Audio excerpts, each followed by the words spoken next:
Then what is very important is to support your spouse, to stand by your spouse, to be fair and just. Here I need to spend a few minutes. What is the meaning of fair and just? Your mother has a problem with your wife. You don't just side with one of them. No, you must be just. You must be fair. If your mother is wrong, she is wrong even if she is your mother. We have an attitude where we say, my mother is my door to paradise. My brother, sometimes your mother is your door to hell. Did you know that? From Islam, I'm telling you, if that mother of yours is oppressive and she is doing something wrong, she could be your door to hell, not to heaven. Do you know that? Wallahi. And I am saying this with all passion because we have seen a lot of marriages where the mother-in-law thinks she is the queen who is married to the woman who you are married to before you.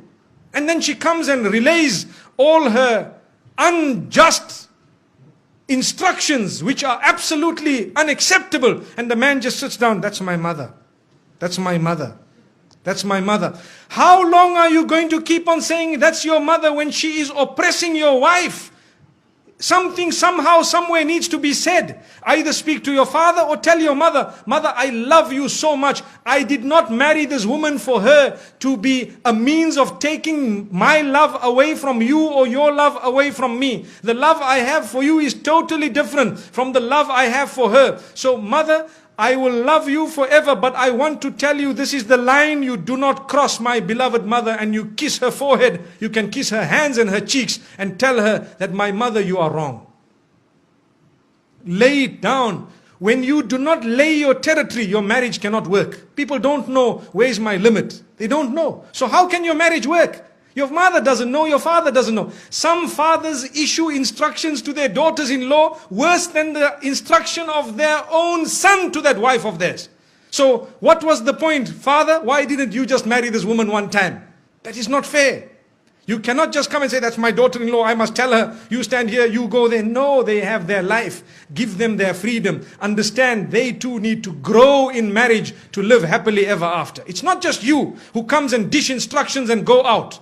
I know this, what I've said here might be a bit bitter for some people to digest, but it is a fact of life. It is a red button that we press, and we need to press it and constantly remind people. Because when you talk about happily ever after, remember, you need to address issues that are current and valid. Otherwise, you are wasting your time. I cannot speak about a fairy tale because none of us will then learn something by the time we walk out of these doors. So this is why we say you need to be just. Tell your father where he should stand with respect. And please, the parents, do not hate your child just because he needs a bit of time with his wife. No. Or the wife needs time with the husband or the children. No, allow them that. Let them go. You do not have to go everywhere your children go. We are going for a holiday, for example, to Penang or to Langkawi. So now father says, we are coming with. Okay, you come with, mashallah. The next year we are going to holiday, we are going to this place, we are coming with. The following year we are... So whenever did they go alone? Never. Why? Because mom and dad tag along. Give them once or twice, a few times, give them their own. Tell them, look, you guys go along, inshallah, enjoy yourselves, and next time we will join you. Perhaps you can arrange for us. Yes, it is very important to look after your parents. Believe me, we are not at all undermining that. That is a rule on its own. Look after your parents, but be just when it comes to your relation with them and the relation with your spouse. Be just. Even your children. Some people, and this happens in some homes, they have more than one child. So the children begin to get children. So those children who live with them in the same home, every time we shout them, we pick on them. Why? Because they live in the same home. And when the other son's children come, because they live far away, oh, my son, where were you? What happened? These children are watching. They are seeing, look at this grandfather of mine. These people here, does he know what they do at school? And here he is embracing them. It is only because we are foolish. Human nature makes us get irritated with those we live with sometimes. And we don't know those who are really irritating are actually so close to us because they are far. This is why we tell parents, sometimes you need to make sure your children live a little bit of a distance from you so that you can be even closer in relation. And I have seen in my life with lots of experience that those children who do not live with their parents are sometimes close closer in relation with their parents. They have a better understanding and they have a much better relation. And I am not promoting people to abandon their parents. No, you need never to abandon your parents. If you do that, you are sinful of the highest order. But what we are saying is, give each other your breathing space. Is very important. Give each other breathing space. Some women, they get married into homes where mother-in-law sits and dishes instruction, right? Today we will cook this. I'm inviting 20 people for lunch, 40 people for supper. Tomorrow morning, 60 people for breakfast. But hang on, man. I am one daughter-in-law here.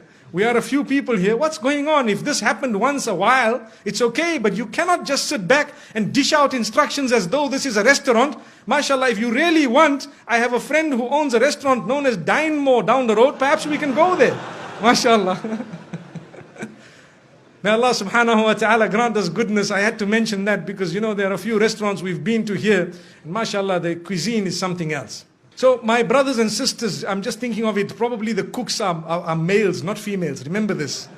When you say food is very nice, a sharp woman would say, well, that's a male cook. Which means now let's eat here every other day. May Allah subhanahu wa ta'ala grant us goodness. So the point being raised is be just, be fair, be balanced. You cannot keep it lopsided all along. Because you will have your children, they will grow up, they will get married. How do you like your daughter to be treated? Remember this. Remember, very important point.